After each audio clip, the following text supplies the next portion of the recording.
right, it's Nick Atkin here on SCMP MMA, and you know the guy to my left or my right, whatever the screen looks like. That is Sasha Palatnikov, SCMP MMA post-fight podcast OG himself, Hong Kong's first fighter in the UFC. Great to catch up with you again, Sasha. How's everything going? Everything's good, bro. It's good to speak with you again.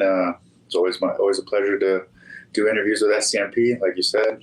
Started from the bottom, so it's awesome to be here in the UFC and talking to you right now. Is that a Paris Saint-Germain shirt? Yeah, it is. It was a Christmas present, but you know I'm a Man U fan, so. Exactly. I was going to say, you're doing us dirty there, man. No, it's all good. That's right. You went to Paris, didn't you, over the holidays, I think, right? Yeah, I was over there for Christmas and New Year's. And now you're back. It's your second fight, that second walk to the Octagon. And you got a full camp this time. You said, let me have a full camp. I'll take out anyone in this division. So, yeah, how has it been, that difference? You took that first fight on 2 weeks' notice. Now you're fully prepared. This time I don't have to battle through COVID. So, I've only been progressing with my training, with my conditioning, strength and conditioning. I've been able to improve on a lot of things. I'm feeling strong. I'm feeling fast. The weight is on point. This last 5-6 weeks have been pretty awesome. I have no complaints. Everything, my body feels good. And I'm welcoming my opponent to the division, so that's exciting as well. I'm undefeated at 170 pounds. I've never lost at that weight class. So, yeah, I'm just excited to go in there super confident and put on a show. Yeah, you said that right. You're welcoming Impa Kasanganay down to welter. What do you make of him going down? What do you think? How do you think he's going to fare there? What are you looking out for from him? Impa is a great athlete. He's accomplished a lot at 185 in a short amount of time. I'm not sure what his reasoning was to come down to 170. Maybe he was not really cutting weight, and we're about to find out how he looks and how he feels, I guess, making 170. But I'm expecting the best version of Impa coming off of that loss. And, coming down a weight class, it's different. I mean, if you've never done it in your career, which he hasn't, it can have some different effects on him. So, again, it's not my worry as long as he comes in on weight. And if he doesn't, that's okay too. But we'll see. I mean, I've had a regional title at 185 pounds. I'm not too worried about that. I'm actually still the taller. I think we might have the same reach potentially. So I'm not too worried in that regard. I know he's a powerful guy. He's an athlete. So I've got to be wary of that, of course. I'm not taking this lightly at all. But yeah, I know what I can do in there. And again, with only 2 weeks notice coming off of COVID, it was a completely different display. I thought I could have done a lot better. So this is kind of like I can say breaking out. It's a big event. There's a lot of action going on this card on ABC, on ESPN. So I'm super excited just to feature again and represent Hong Kong again and just do what I enjoy doing. Yeah, you were the first fighter from Hong Kong in the UFC. You're used to making firsts. You're going to have another first now. You're going to be the first guy to wear that new Venom gear. Have you had a look at it yet? What do you make of it? I haven't seen it yet. I've seen a couple pictures online. I'm going to get to touch it, I guess, and wear it tomorrow morning. But yeah, I'm definitely excited to start the new chapter with Venom. I know the representatives of Venom in Hong Kong. And, there you go. There we go. And yeah, I mean, it looks cool. It's always nice to be a part of something that's new. And yeah, I'm definitely excited to see what they provide us with tomorrow. Yeah, I just rewatched your UFC Connected segment. They cut the bit you had into its own video now. It was fun reliving that whole fight week. What was it like just comparing that to how the preparation has been for this one? Has it been a little more calm? You've been able to not have so much nerves? I mean, to be honest with you, I'm not trying to sound like a big tough guy here, but I didn't have any nerves going into the last one either. Like I said, this is something that I've visualized and thought about for 10 years. So to make that walk, I mean, maybe it would have been a little bit different with fans and the atmosphere, but making that walk, going through the whole fight week, I was very comfortable. I stress more outside of fight week, getting stuff organized in my day-to-day life. It's more stressful than than fight week. This is actually what I really enjoy doing, and then, making weight and getting ready to compete. But, I was a little bit worried with the COVID thing, at least for the first few days until my lungs started to clear up, and then I could get kind of the ball rolling in that 2-week span. But now I'm feeling good. My cardio is just on another level right now. I'm feeling really good, strong, fast, and like I said, I'm just excited to put it all on display on Saturday. Yeah, I saw some of those videos as well that you've been posting with Mr. Pavliker from Primetime Performance. I told you, it just made me feel exhausted looking at what you're doing. Absolutely. That guy's he's a mad scientist when it comes to strength and conditioning and just getting your body right. And he's going to be in my corner for this fight as well as Matthew Polino and John Wood. So I just know that he's got me where I need to be, and I'm excited. I also like to see those Cantonese skills I was telling you from the video. It's the kind of thing that people don't know that you have that, even though when you say I'm from Hong Kong, you're still getting a lot of fans saying, really? I thought this and that. Oh, of course. I mean, it's like just that video that the UFC posted, you go check out the comments there. It gives a little bit of intrigue, which is also cool. But if people are tuning in for this, I was born and raised in Hong Kong. That's my home. I don't know anywhere else. That's home. Cantonese is obviously something I'm not super fluent in, but I can get by. I understand a little bit. I can speak a little bit. If people know the history of Hong Kong, it was a British colony, so it's a very English speaking city. And, but it's just like I said, it brings a lot of intrigue, and people are just kind of confused because I have an American accent. I'm a white guy, and I'm from Hong Kong. I'm Russian name. So there's a lot of variables, but hey, like that's the world we live in. That's just how I never made this life for me. It's just I was born that way. And it's given me a big perspective on culture and just being, just a multinational person. I'm cool with everyone. And that's the beauty of being in Hong Kong. There's so many different nationalities and cultures, and it gives you that exposure to learn and see how other people on the other side of the world live. And if I can open that door to other fans and MMA fans in the community that don't know much about Hong Kong, then that's great. Are you going to have that Hong Kong mouth guard again? Yeah, I mean, that's the plan. I got to go and submit that tomorrow. Hopefully everything is okay with it. So yeah, that's the plan. That's the one that I've always been using. It's the most comfortable mouth guard I had. Shout out to Hollywood Dental, Las Vegas. My man, he hooked it up, and that thing has been in my mouth since he gave it to me. So it's hopefully going to be there as well on Saturday. What about the green and pink ankle guard sock things? Absolutely. Have you figured out like what?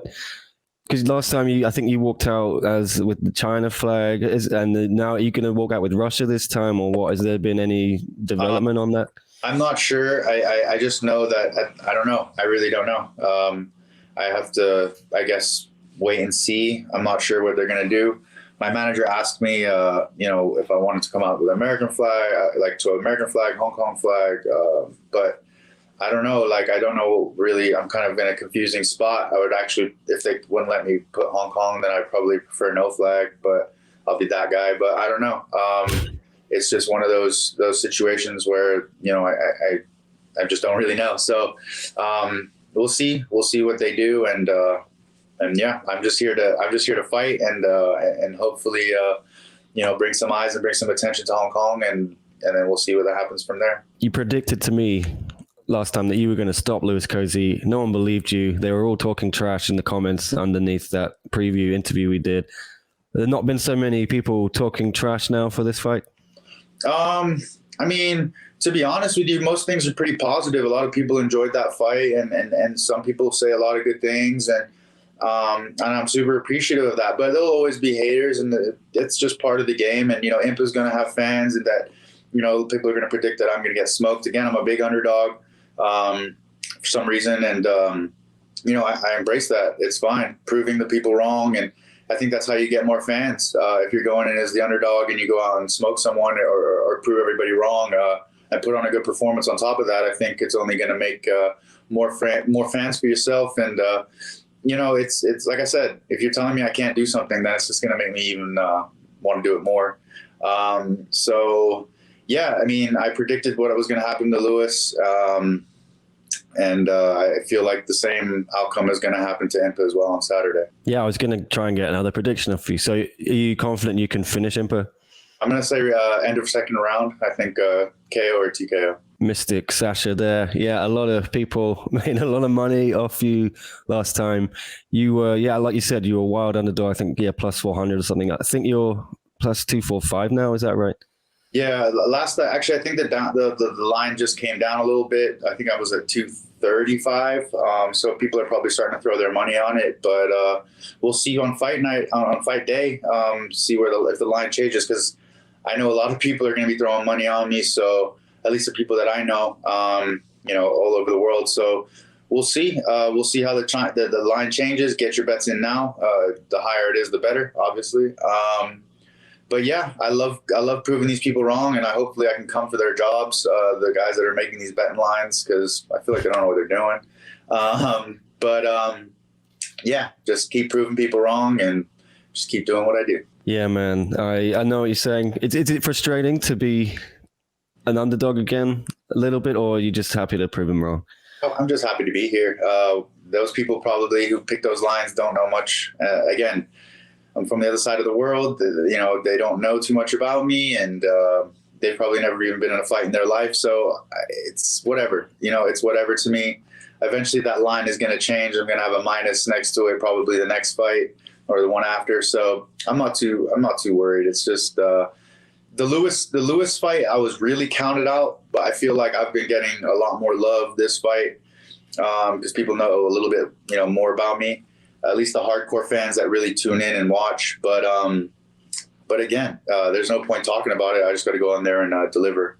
And that's what I think I'm going to do on Saturday. Absolutely. I can't wait to see it. So what's the rest of the week look like for you then? You've got the media today, just tapering off everything now?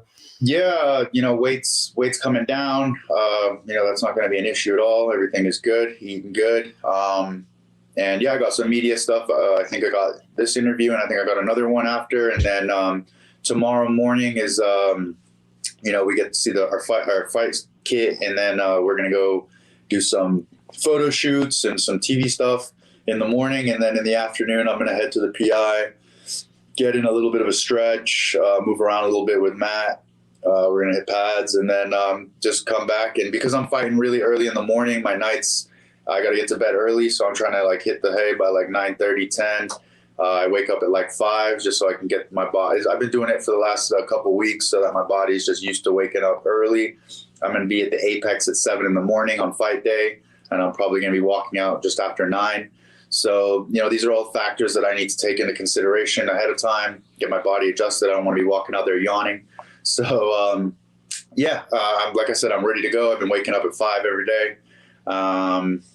And then Thursday is pretty much a full day just of doing nothing, chilling out. Maybe I'll head to the PI in the afternoon, just check where my weight is, hit some pads, and then Friday morning, get the weight cut done and rehydrate. I'm looking forward to that. Got some food in the fridge that I'm going to bust out for Friday evening and get my weight back up, and then have a nice little nap next day and get that working. What's a beautiful thing is I've never done this before, fought that early in the morning, but get it out the way and then go have a nice breakfast, a nice big breakfast, and then watch maybe the rest of the card.